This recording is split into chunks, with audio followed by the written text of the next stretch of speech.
Muito bom dia, boa tarde, boa noite, boa madrugada, seja bem-vindo. A gente sempre procura começar o podcast dessa maneira. A gente nunca sabe o horário que você, caro amigo, caro ouvinte, está nos acompanhando. Hoje mais um episódio do nosso podcast Review e a discussão vai ser sobre uso da tecnologia de reconhecimento facial para apreender criminosos. Isso porque um assunto que está repercutindo aqui em Pernambuco é que a Secretaria de Defesa Social quer implementar esse sistema aqui em nosso estado. Então, vamos conversar com o especialista em segurança, Daniel Paixão. Quero agradecer a sua participação aqui. É sempre um prazer poder colaborar, com essa informação qualificada do Sistema Jornal e dizer que esse é um momento oportuno que a gente possa criar algumas reflexões sobre essa política de segurança pública, que pode ajudar, mas também tem sempre os seus lados reversos, se assim podemos dizer, Pois é, então é com esse assunto que a gente vai dar início a mais um podcast Review. Roda a vinheta. Você está ouvindo Podcast Review. Esse uso da tecnologia de reconhecimento facial ele é aplicado já em diversos campos, desde a parte de comunicação, estratégia de marketing, monitoramento de cliente, etc., comportamento do usuário. Mas aí também agora vem com esse uso do lado da questão da segurança. O uso de reconhecimento facial nesse âmbito de prevenção, acho que eu posso trabalhar esse assunto. Pernambuco é relativamente novo, mas já existem alguns outros estados no Brasil que já trabalham. Acho que o grande boom sobre falar sobre isso foi a China, com esse uso. A China de população gigantesca. Até que ponto é bom e até que ponto é ruim esse tipo de tecnologia? De fato, do ponto de vista da elucidação de crimes, é sempre importante uma informação qualificada de eventuais infratores, porque o reconhecimento facial, e a gente sabe, é uma tecnologia de ponta e ela tem uma pequena margem de erro, principalmente quando se trata de investigação.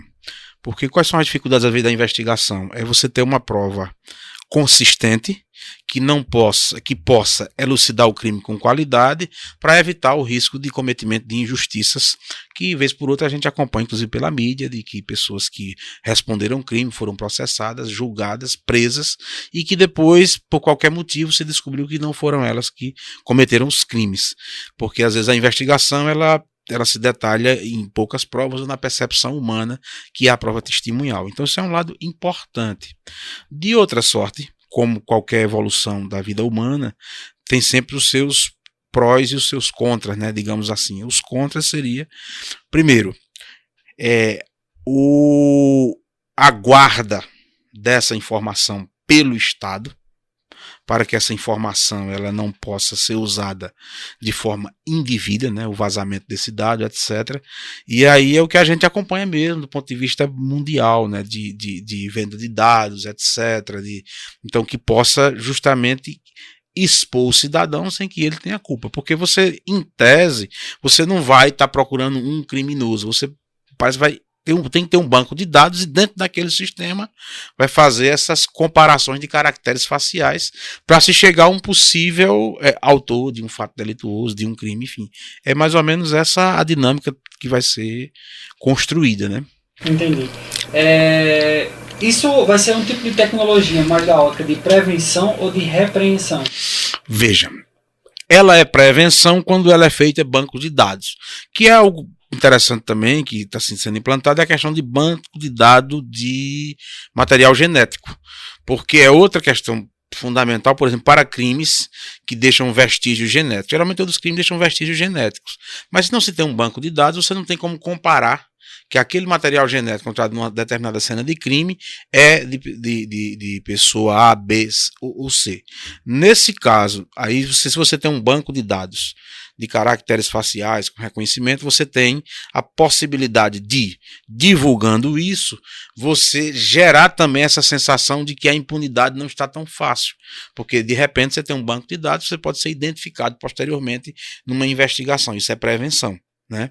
E do ponto de vista de combate é isso, você já tem um crime acontecido, está em investigação, você tem onde buscar uma informação mais segura, o Estado reserva isso e aí ele vai lá e identifica um criminoso. Então o combate ao crime ele sempre tem essas duas variáveis, depende do momento ou antes de acontecer o crime é uma prevenção, posteriormente é o combate mesmo, a elucidação. Esse tipo de tecnologia vai facilitar os órgãos de segurança pública na identificação, digamos assim, de às vezes essas confusões, tumultos em rua, que sempre tem arruaça, depredação e etc. E é uma dificuldade gigante de saber quem é aquele usuário, aquela pessoa, vai facilitar? Muito, né? Porque nós temos, principalmente, nós temos assistido, não só no Brasil, mas fora do Brasil, lamentavelmente, episódios relacionados a essa questão de torcidas organizadas, né? Que são grandes espetáculos de público, cuja monitoramento e acompanhamento e atuação das forças de segurança, das polícias, ela esbarra em grande dificuldade. Uma delas é o reconhecimento, porque você tem rosto coberto, etc. Você tem um grande aglomerado, né? E o reconhecimento humano visual, numa situação como essa, já está provado que ele é muito falho, porque depende da questão do ângulo de visão, de segurança, de ver, de claridade, luminosidade, e essa questão do reconhecimento facial, numa situação como essa, ajudaria bastante a elucidação de crimes. Perfeito. Eu estava acompanhando, fazendo leitura de alguns casos, e principalmente em outros estados que então já implementaram, né, o caso do Rio de Janeiro e na Bahia. E na Bahia, desde a implementação, a Secretaria divulgou que já foram capturados mais de 109 pessoas já foragidos aí com o uso dessa tecnologia. O que é interessante, né, para auxiliar mais, como o senhor bem disse, a questão do a patrulha está na rua com algumas características daquele possível indivíduo, aquele trator, passava algumas coisas e acabava, digamos assim, acontecendo muitos erros, muitas falhas, né? N pessoas que eram presas por alguma característica e quando viesse provar que aquela pessoa uma confusão. Essa margem de erro, né? Porque geralmente os processos até então e vem funcionando com a prova testemunhal. A testemunha viu, identificou, achou parecido, etc. Num caso como esse de alta tecnologia, você tem uma coisa muito próxima da realidade, né? Porque são circunferências geométricas, de rosto, etc., que a tecnologia desenha isso com muita precisão. Então nós teríamos uma margem de segurança maior. Entendi. Mas hoje, tecnologicamente falando, nosso estado ou o país está preparado efetivamente para lidar com esse tipo de situação, com esse tipo de tecnologia? O senhor falou que precisa de integração de banco. Então, o sistema de segurança pública, como no seu ponto de vista, está bem desenvolvido tecnológico ou ainda precisa evoluir bastante? Veja, são questões que precisam evoluir muito, porque de um lado nós temos uma discussão como essa agora, que é uma coisa fantástica, né? Da possibilidade de reconhecimento facial para prevenir, identificar crimes, etc. Isso é um avanço extraordinário, né? Que realmente nos surpreende. De outra sorte, você pegar um dado elementar do ponto de vista da identificação civil das pessoas, você pega, por exemplo, cada unidade da federação do país, a pessoa tem um registro de identidade diferente. Vê que coisa curiosa, né? Que é uma coisa que podia ser unificado como CPF. O cidadão está em Pernambuco, ele atravessa aqui a fronteira, eu acho que é 80 quilômetros aqui depois de Pão de Açúcar, sei lá, e ele já está na Paraíba, lá ele pode tirar a identidade, teoricamente.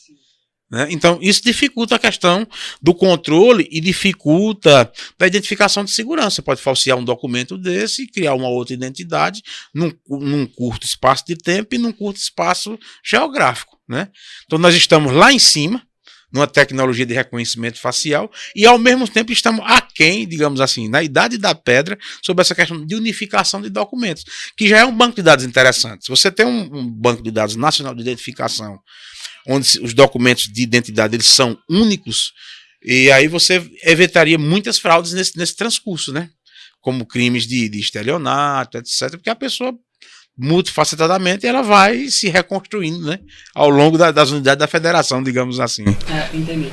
E nesse ponto de vista, aqui vendo que o Instituto de Genética Forense do Estado de Pernambuco, ele vai ser um forte aliado aí junto com essa solução, que ele conta atualmente com um banco aí de mais de 12 mil perfis genéticos de pessoas condenadas. Então, acho que já é uma base para fazer esse mapeamento dessas possíveis pessoas aí que estão foragidas, soltas, enfim, investigadas. Muito importante, porque essa questão genética, veja, por vezes ela define com a precisão científica ímpar. Você é capaz inclusive, nós já tivemos aqui investigações conhecidas em Caruaru, de casos famosos, em que a definição do crime, da autoria do crime, se deu por uma análise de material genético. Então isso é uma coisa assim extraordinária, é uma investigação de ponta, né? E nós sabemos que as polícias, que a gente chama de polícia judiciária, que é a polícia civil, polícia federal, que trabalham com a investigação, a elucidação de crimes de âmbito federal, de âmbito das forças estaduais, precisam de um material qualificado para que se dê uma resposta à altura daquilo que é preciso, porque se você conduz uma investigação, chega no judiciário, a prova é frágil, você pode produzir uma absolvição de alguém que é culpado ou então condenar alguém que é inocente. Isso é muito grave. É invasivo esse tipo de tecnologia para monitoramento da população em si ou não? Então veja, os direitos fundamentais eles têm que ser preservados do ponto de vista da exposição, etc. Mas aí o que é que acontece? Do ponto de vista o direito fundamental e individual, em alguns casos, ele pode ser diminuído, digamos assim, a gente chama tecnicamente mitigado, em relação ao interesse coletivo. Tá certo? Por isso que o Estado ele pode ser guardião dessas informações, tendo em vista a preservação do interesse público, que é de maior relevância. Aí onde é que está o risco e o erro ou o desvio, que a gente podia dizer, né, que seria o contra. É quando uma informação dessa natureza, por qualquer motivo, ela vaza e expõe o cidadão de forma indevida. Porque qualquer de nós ou qualquer pessoa que comete crime, de alguma forma ele vai ser exposto. Porque ele infringiu um bem social, um bem jurídico que a gente chama, que seja a vida ou o patrimônio, né? E em razão disso ele vai responder. E a investigação, como ela é pública, né? Então a exposição vai acontecer de alguma forma. Agora, fora dessa situação concreta, determinada, de investigação de objeto, é uma violação realmente da privacidade. Aí é o que não pode acontecer. Por isso que o Estado tem que se cercar de todos os mecanismos de segurança para evitar o vazamento dessa informação. Haja vista como exemplo essa questão das grandes redes sociais, que vêm sendo processadas por divulgação ou vazamento de dados. Da Cambridge Analytica, né? Perfeitamente, exatamente. Porque isso é uma violação grave, né, do direito à intimidade, à privacidade, que são direitos garantidos não só na nossa Constituição, mas nas ordens constitucionais vigentes pelo mundo, porque é um princípio de individualidade da pessoa. Isso é íntimo, né? Você não pode divulgar. Acho que vale também destacar um pouco que esse tipo de tecnologia não vai ser assim, de certa forma, identificou o usuário e ele já está preso, né? Pelo que eu podia entender um pouco, vai haver esse reconhecimento, passa a informação para uma viatura que está ali naquele entorno próximo daquela possível pessoa identificada, ele vai ser encaminhado para uma delegacia e lá vão se aprofundar mais se realmente ele é um foragido da justiça, enfim, alguma coisa do tipo, né? Isso é importante você colocou, para esclarecer para todos, porque assim, esse instrumento, né, que a gente pode dizer assim, é um instrumento a mais para ajudar as forças de segurança a elucidar crimes, entende? Porque do ponto de vista do cumprimento da lei, da investigação, tudo é um passo a passo. Não pode haver automatismo, né? Sob pena de que você ou cometer uma injustiça ou prejudicar alguém injustamente. Então é como você bem disse, é um instrumento que vai ajudar as forças de segurança a esclarecer um fato. Se de repente alguém que estava naquele banco de dados ou foi captado naquela imagem, concorreu, contribuiu, definiu ou a presença dele ali não teve nenhuma colaboração para um fato delituoso, para um crime. Por isso que é importante isso. Ele é um instrumento. Como às vezes a testemunha também é, né? Uma outra filmagem que foi vista, o cara estava em local diverso daquele que não era o local onde teoricamente pareceu que era ele. Então são instrumentos para ajudar. Né? E não podem, não pegou, então é ele mesmo, não. Senão você vai criar um atropelo. Por isso que investigação fala assim, procedimento, é uma etapa atrás da outra. Você vai aí, combina uma variável, duas variáveis, então por aqui foi, por essa não foi, para chegar a um esclarecimento. Entendi. Professor, dentro dessa sua área de atuação, de estudo, fora essas tecnologias que a gente já discutiu aqui, o senhor avalia, existe desenvolvimento de mais alguma tecnologia que pudesse ressaltar, está sendo trabalhada nesse âmbito da segurança? Veja, o que eu reclamo sempre é, primeiro, eu não diria mais uma tecnologia, né? Mas é como a gente discutiu de início. A integração, né? E, digamos assim, seria a universalização para as unidades da federação, para todos os estados, de mecanismos eletrônicos, digitais, e que pudessem facilitar a consulta, né? Por exemplo, uma estrutura de polícia no Acre, né, que é o norte do país. A gente sabe que tem outras limitações de ordem financeira, de ordem logística, porque são estados da Amazônia, com muita água, entendeu? O cara tá lá.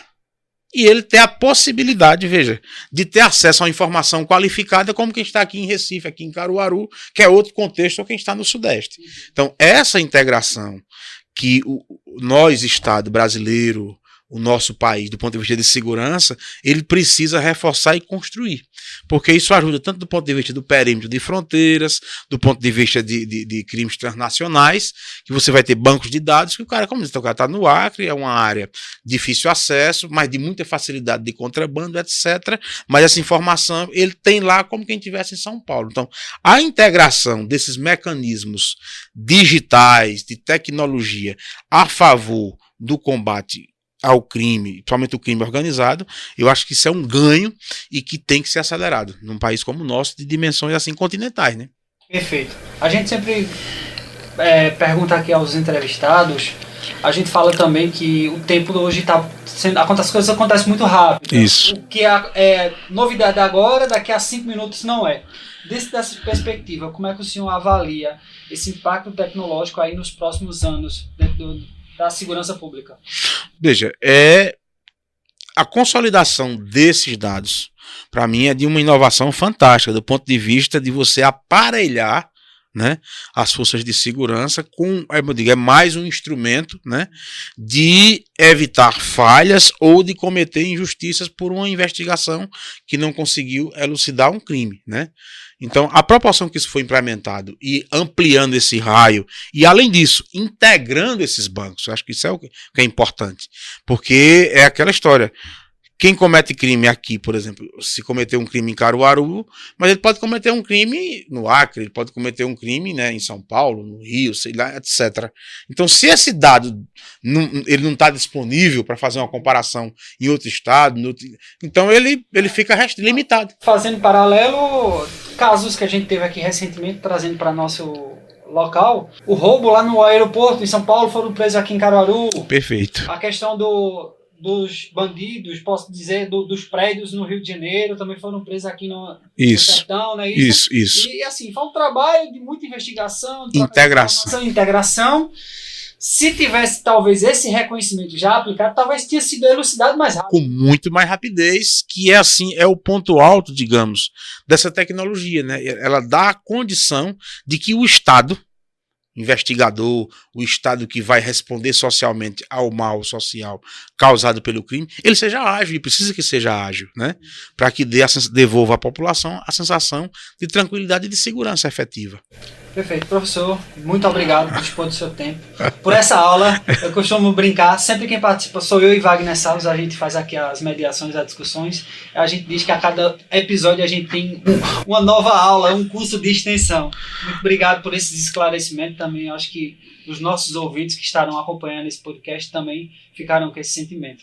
Prazer, Giliardi. Bom trabalho, o jornal sempre inova com esse tipo de informação, e é que a gente sempre pesquise, e também quem nos escuta possa aprofundar, né, e se enveredar por esse tema, que é um tema muito importante e de grande relevância para todos nós. Excelente. E só lembrando para você, toda quarta-feira a gente tem episódio novo disponível no portal INE10 Interior. O endereço é super fácil, ine10interior.com.br.